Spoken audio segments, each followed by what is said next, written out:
Clifton J. Saywell of Bridgewater died on Saturday, February 12, 1994. A lifelong resident of the area, he is remembered for his sharp mind and unique outlook on life. What if a game you were playing wasn't just a game? What if it was in fact a window into something far more sinister? Kane Pixels' newest project, People Still Live Here, takes us on a journey blending retro gaming nostalgia with a creeping feeling of dread.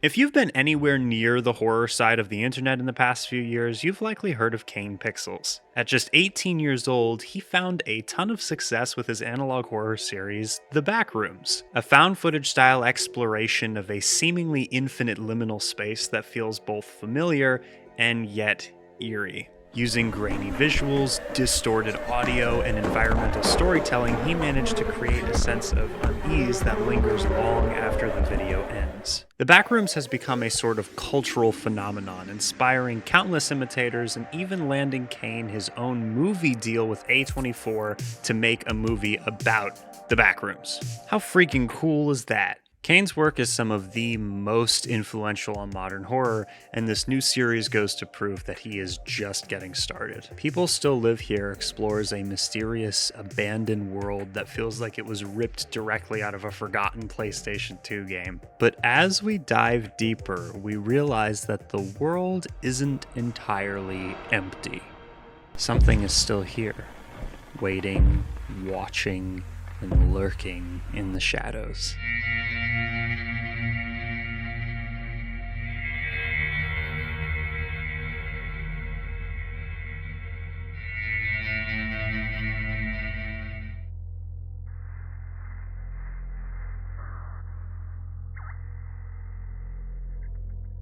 Before we get into the actual meat of the project though, let's take a look at Saywell, which was technically the first video in the series and is referenced in the newspaper clipping hidden in the description of the main video we're talking about.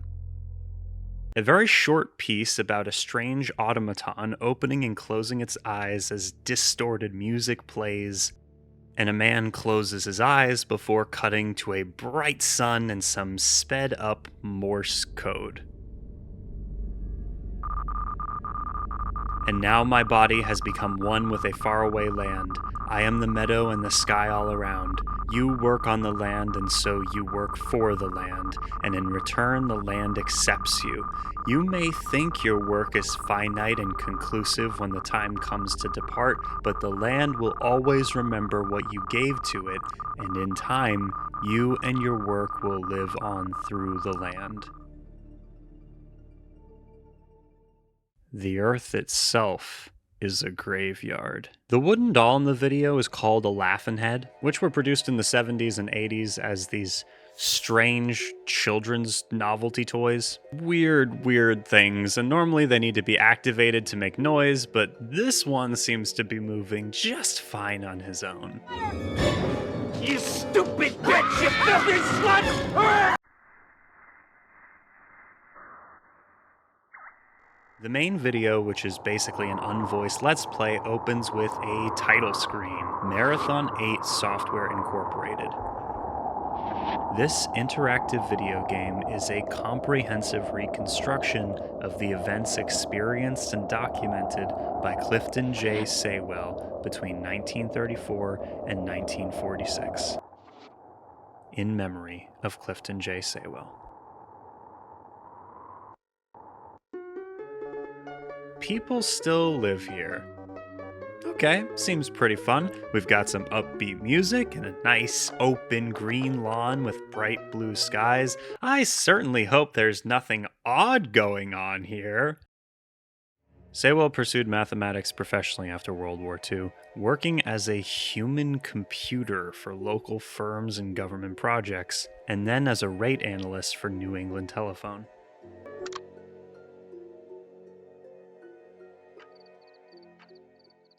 You lie awake, unable to take your mind off what you discovered out in the swamp. Tomorrow, you will return to that place.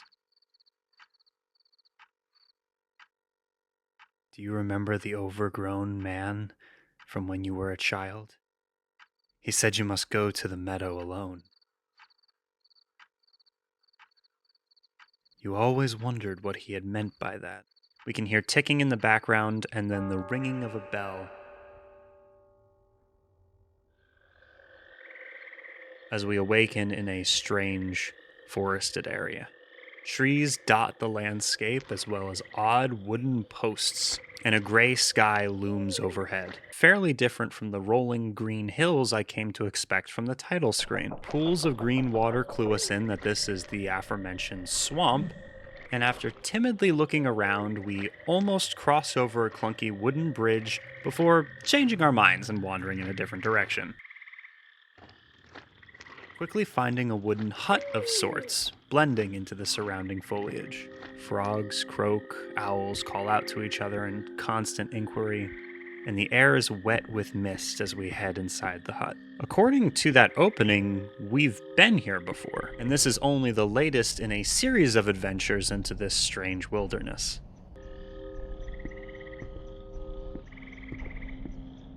Across the top of the stairwell, we can see a strange spiral symbol.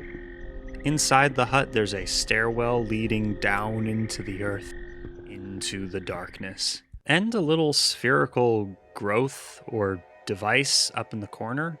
Now, I'm not positive about what this is supposed to be, but to me it contrasts and breaks up the very rustic look of all the other surroundings and seems to be super high tech. It might be a camera. Down the hall, there's a door leading us into this? What? Harsh, cold blue lighting illuminates an industrial metal tunnel. Walking down leads to yet another door, and going through that takes us to a new screen.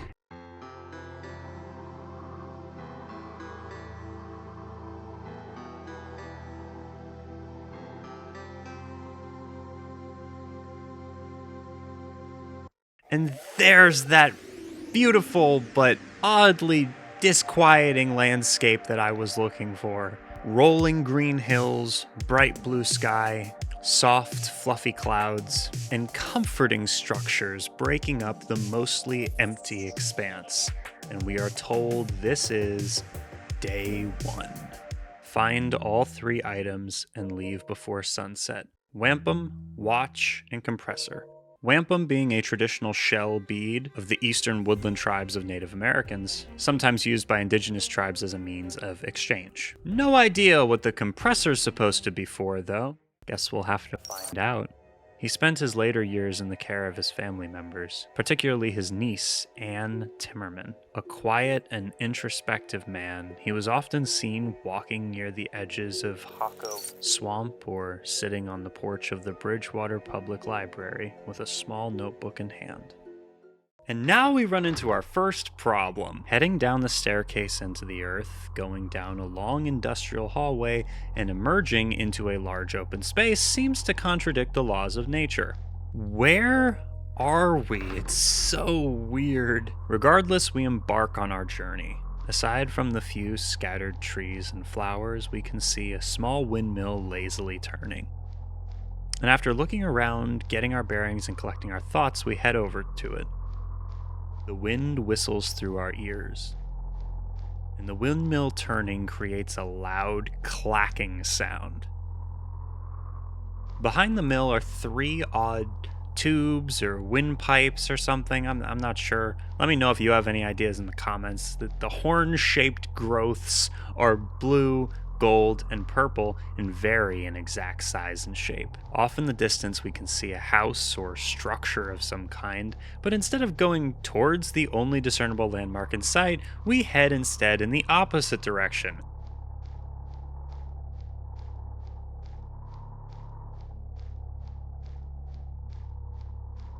To find a nice picnic blanket laid out with the timepiece hovering over it.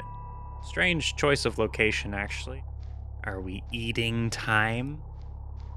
Upon recovering the first Mauska tool, which unfortunately is not a surprise tool that can help us later, we start towards the structure we saw earlier.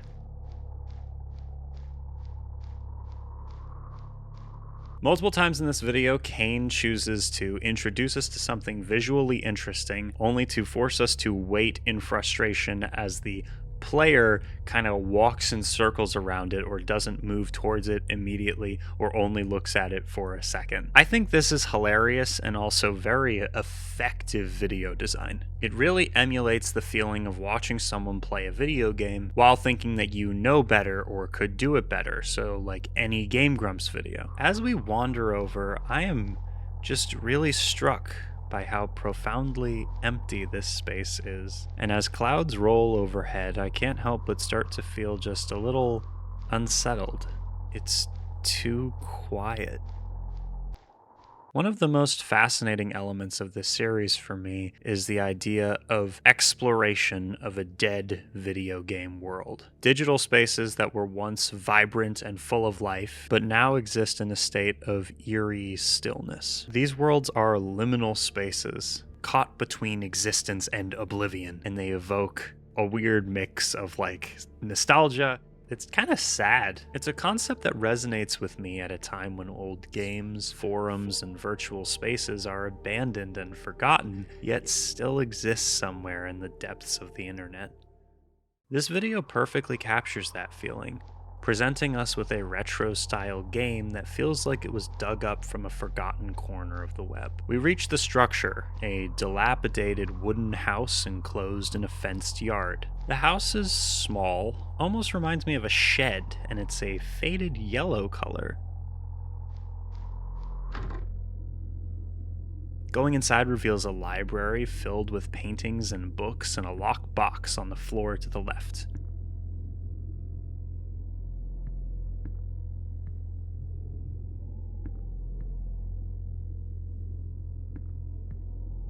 On the table, there's a map. Interesting. Blue hoops and yellow hoops arranged in a crosshair pattern with an arrow through two of the hoops. Perhaps showing us which direction to go. Let's keep it in mind for now.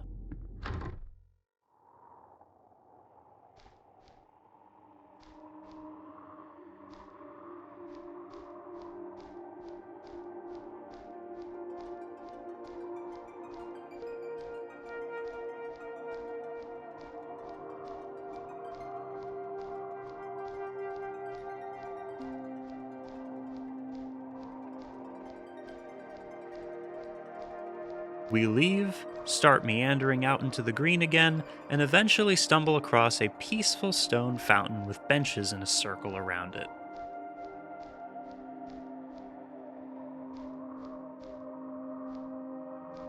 On one of these benches, we can find the wampum.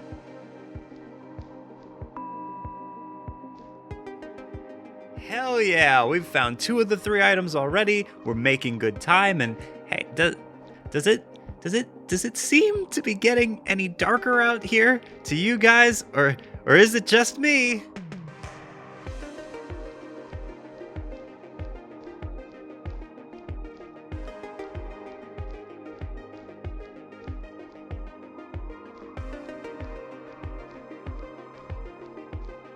More walking around the endless grass, then we discover a bunch of hoops, just like the ones on the map.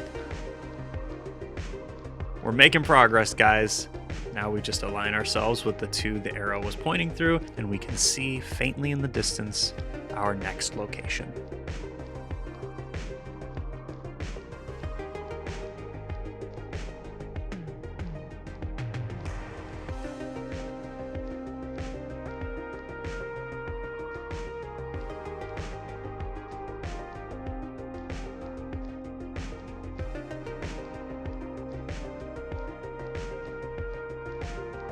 The walk there is long and mostly uneventful.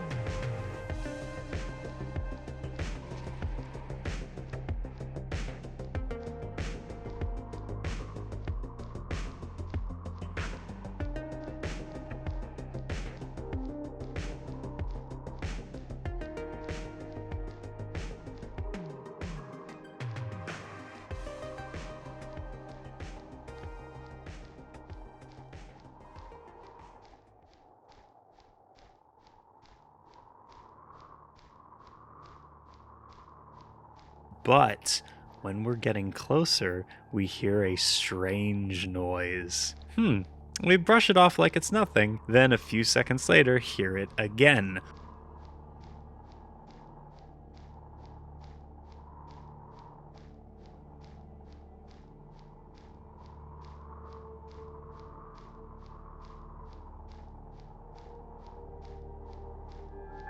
Only this time it's accompanied by a strange figure hurtling through the hills at super speed. Sonic? We try to escape and end up losing sight of it.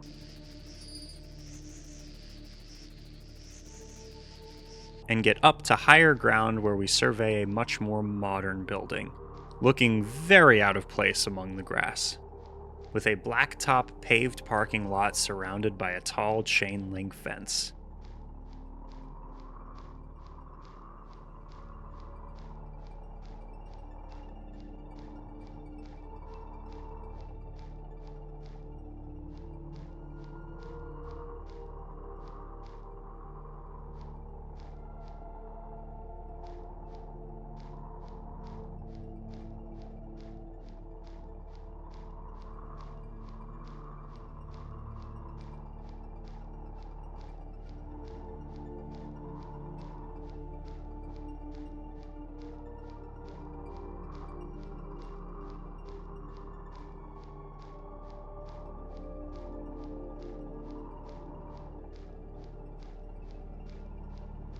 We find a secret way in through a rusty sewer grate that's conveniently and conspicuously right outside the building.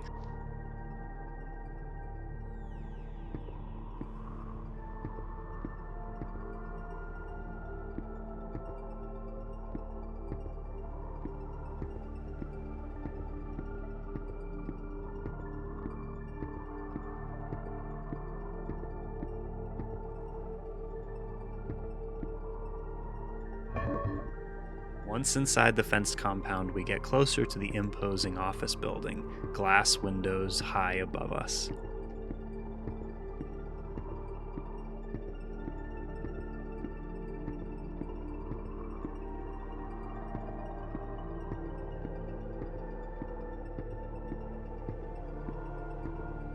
Head over to the front door, and once inside, we can begin searching for the final item before the sun goes down. It's been going down so slowly, though, I'm sure we have plenty of time. Inside, Kane Pixels is doing what he does best. There's a brightly lit office space with tables, chairs, filing cabinets, and lockers to hide in when this inevitably is recreated on Roblox, and a weird red squiggle symbol above the reception area. We wander around a bit, but then get hit by one of the strangest things in the whole video. So we walk up to a door, presumably to enter the tantalizing room filled with secrets and lore, and then the game just seems to glitch and freeze out for an indeterminate amount of time before returning to normal. What the hell, guys? How am I supposed to understand the secrets of the universe if you keep hiding them from me? We have no idea what transpired between then and now, but we find ourselves near a data hall.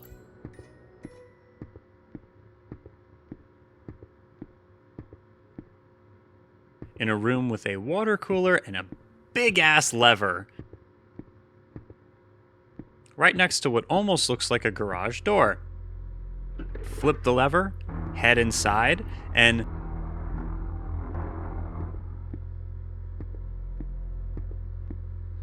oh, thank goodness. Finally someone has opened the door. I've been stuck in this room forever. The shepherd's not mad, is he? I was just trying to look at the computers to see where my favorite people were moved to. It's been a long time since I've read computer works, though, so I can't figure out how to get their location out of the machine. Holy moly, people still live here! I think it's time for me to go home. Thank you for opening this door. He says, thank you for opening this door. You're welcome. Hey, where are you going? Buddy, you just clipped through the wall. Oh. There he goes. I'm sure he's not important. Anyways, back in the computer room, we discover the compressor hiding by jumping up and down in plain sight in the middle of the room. Saywell is survived by his nephew, Michael Saywell of Frederick, MD, along with several other nieces, nephews, and extended family members. A burial service officiated by the Reverend Mark Howard will take place on Saturday, and he will be laid to rest alongside his parents. The room is filled with computer banks, but there's something off about them. As we look closer, we notice that this one doesn't exist. It's just a wafer-thin plate standing fully upright. It's not scary, really, so much as it's just off. It adds a sense of unreality to the whole thing. The entire video kind of reminds me of Petscop with its surrealist, creepypasta, fake Let's Play vibe it's got going on here. I think the format's really cool. We pick up the compressor and are prompted to return home as some anxiety-inducing music starts to play. In the back of the room, there's a vent with open cans everywhere. How long are we implying the man was stuck in here for? We close the door with a lever, head back outside. Holy shit! So the guy is waiting for us outside. Hey, you! Over here! Hey, you! Over here! Hey! You're not gonna tell anyone I was here, are you? I mean, you're technically allowed to. But I would really appreciate it if you didn't. I don't want people to think I'm spying on their thoughts. I wouldn't do that. It is important to respect.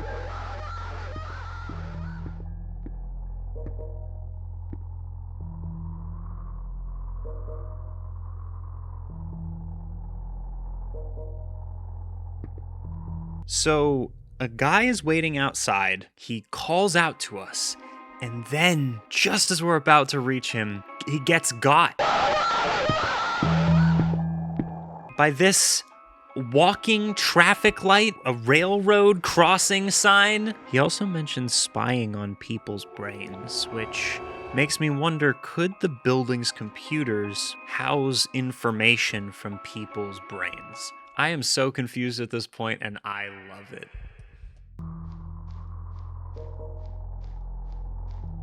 From this point onward, it's a frantic race to get back where we started. Only the sun is obviously setting very quickly, and there doesn't seem to be a way to sprint. The landscape that seemed so open becomes constricting, and the noises associated with the running, sentient railroad crossing sign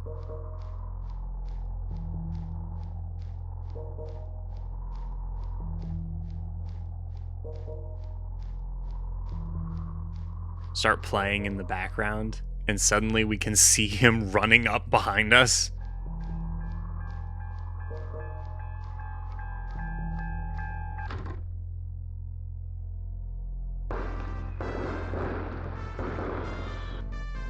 And we make it just in time. Congratulations! Day 1 is completed. Bye!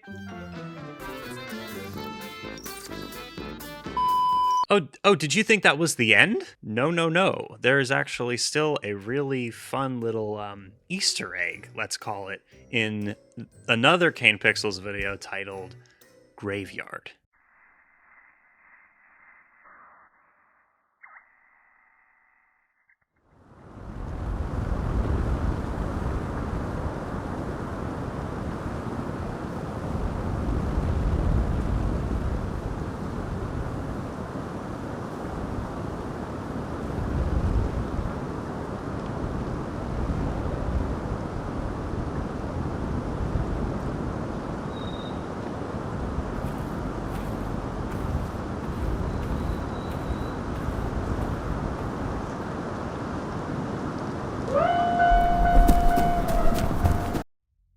Graveyard, we get to see the railroad creature much more vividly, and I think this is some of Kane's most realistic work that he's done so far, because of how he emulates the digital elements of the digital horror. Look at how the fake sunlight affects the fake camera's exposure levels. I have no idea how this was created. I think he uses Blender. I'm not 100% certain, but man, it's so impressive. I am really enjoying this project so far. How it blends environmental storytelling with this larger than life space and makes bright green hills and bright blue skies uncanny somehow. I can't stress enough how much I love the railroad guy. It's so fun to have a monster who's literally just an inanimate object coming to life. the red flashing lights being the eyes is just, wah, beautiful, perfect character design.